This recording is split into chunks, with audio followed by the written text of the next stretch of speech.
Hello musicians and welcome to the new improved show. So we've set up the Patreon, that's all going strong, which is really, really nice. And it means you can go over there and access all my free stuff, similar to Gumroad, but it's just got a nicer way of displaying things, I think. It's a bit more user-friendly or a little bit more visual, yeah? Also, the videos, any videos I'm going to be uploading in the next couple of days, so any that are free, that are already on my YouTube, I will put on my Patreon as well. Most of them will be free. Some of them, where there are explicit lessons, will not be free, because obviously they took a long time to make. But there's going to be tons and tons of free content up there anyway. So that's exciting news. Now, what I've started today is I sat down with my cello and I was thinking about, what can I offer my students as we come into 2026 for cello that is a bit more interesting or a bit more exciting than scales, because I love scales, you see, and I do go on about them a lot. I just really like them. I like doing them. And I thought, well, let's do the suites. We'll do the cello suites. And then I kind of thought, well, we could actually do those on viola and double bass as well. There are versions of those, but I can rewrite them. And I think what I'll do is I'll do line by line each day, because doing a line is like a bite size. It's not too much to take into consideration. They'll all be play-along parts, so you'll be able to play along in your chosen instrument. And they're actually very rewarding, because the suites they're played by a lot of people, but not necessarily well by a lot of people. So I would say they're accessible, because you look at them and you think, oh, that's easy. I'm going to be able to do that. And you might be able to do that. And you can do it in lots of different positions on the cello for sure. Well, presumably on the others as well. You can zoom about the fingerboard if you want to. You can go down to fourth position. You can definitely use third. And if you wanted to, for an early student, you could actually do it all in first position. That is possible. What I'd like to do is have different versions. So, if we've got a line of music and I've got optional fingering. So if you're an early learner, you could just use the basic fingering. And if you're a bit more advanced, I write in the descriptions which string and which finger. And if you were even more advanced, zooming all around the fingerboard, then you could also use the tricky option if you like. Which one sounds best is down to you, because you're working within your capacity as a musician, but also you're working with your arms and your bow arm and your fingers and your body. So everybody's going to have a slightly different way of doing it. And that's another thing that makes the Bach suites tricky. What finger do I use? Help me. And there's a lot of decision-making in that. But I thought, well, no, these are going to be really good if I do them on all of my stringed instruments all at the same time. I mean, I could even do a piano version. Shall we do that? I mean, that would be great fun if I could find something and, maybe do a continuum version of it. I think that'd be really good. I'd probably have to improvise a bit and add some exciting things. And then I'll do the backing tracks, you see. Now, the suites are, one of the easy things about them is the key. So it's, G major.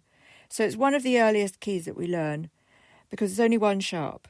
There are some accidentals which keep us alive. There's nothing worse than doing the same thing over and over again. So Bach slings an accidental in for us. And we're like, oh, where did that come from? That's exciting. It really changes. And what I found today when I was practicing, actually, was that it's really important to bring out those changes, not to absorb them so they're unnoticeable. In my opinion, I think bringing them out just adds a bit more colour. So, we can talk about that as well. So if you fancy doing the suites in 2026, we'll spend the whole year on them. And other things as well, of course, lots of other things. But please join me. That'd be fantastic. And you can, you can access all my tips and all the backing tracks as well, which is going to be such fun, really good fun. We are going to be doing scales as well, I'm afraid. But you can ignore those. You don't have to do anything you don't want to do you? But the scales maketh woman and scales maketh man when it comes to music. I really believe that. Also, lots of backing tracks. And what you can do with scales to make them a bit more exciting is to find a pop song in that key and play your scales over the top of it to the rhythm. So, you don't have to play in a steady rhythm. You can play along to the rhythm of the track, but in key. So you're not playing exactly the same notes as the melody, but you sound great. It works really, really well with the lower notes. The sort of bass. Maybe slightly different in the treble and the soprano area because, well, I won't go into that. But yes, anyway, there we go. So that's great for today. So cello suite starting today, and I just had a little fiddle around on the piano as well, thinking about what works for me and what we can do. And it turns out that I'm not allowed to reproduce any Suzuki materials, I'm afraid. So for me to teach you Suzuki, you're going to have to just sign up. It's annoying. I can share my music one-to-one, but I'm not allowed to share it on a public platform. So I'm glad I know that now, because I might have been flouting regulations, and then they can just come and close you down, guys. It's not worth the risk, really. So yeah, there we go. That's that. There are a lot of songs in the Suzuki books that are in the public domain, so I can use versions that are in the public domain. A lot of them are folk songs, and a lot of them, later on, are sort of Baroque and romantic pieces. So that's all right. But it's the actual books. So if you're looking at the actual books, I can't share any information about those on the platform. So, but there are people doing it on YouTube, but I'm not sure how they do that at all, to be honest. Maybe there's some. Maybe they don't care. I don't know. I mean, do tell me if you can figure that out, because I can't figure that out. So yeah, that's it. Just a little introduction today about what we're looking at from the coming weeks and months, actually. And if you're interested in other methods like the ABRSM, I do as well. Again, the same thing. I can't put up any versions of the ABRSM. Actually, do you know what? I've just thought of a workaround, because there are some versions on MuseScore, so I might try and share those with you guys if I can access those. And they're available directly from ABRSM. But what they do is they have a click track, and they're just for practice. So it's not the flowery version filled with your wonderful personality. But I'll see if I can access those in a minute, and I can share those. That would be great, wouldn't it? That would be really good.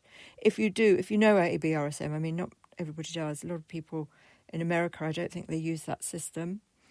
If you've got a system that you're fond of, perhaps you were at school and you're using it and you've left school now or something, my private lessons, you can bring your own music. That's absolutely fine by me. We'll work through whatever it is you've got. And yeah, I mean, it's not about really what I like. It's about what you guys like.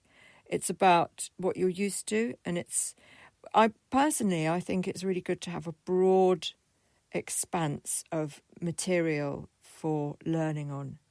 And there's so much out there.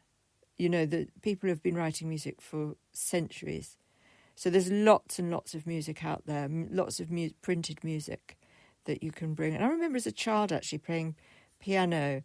My dad bought the piano and a piano stool, and it had a bunch of books in the piano stool, and I used to sort of dip into them when I was a bit bored of whatever it was I was doing for my piano teacher. And they were great fun.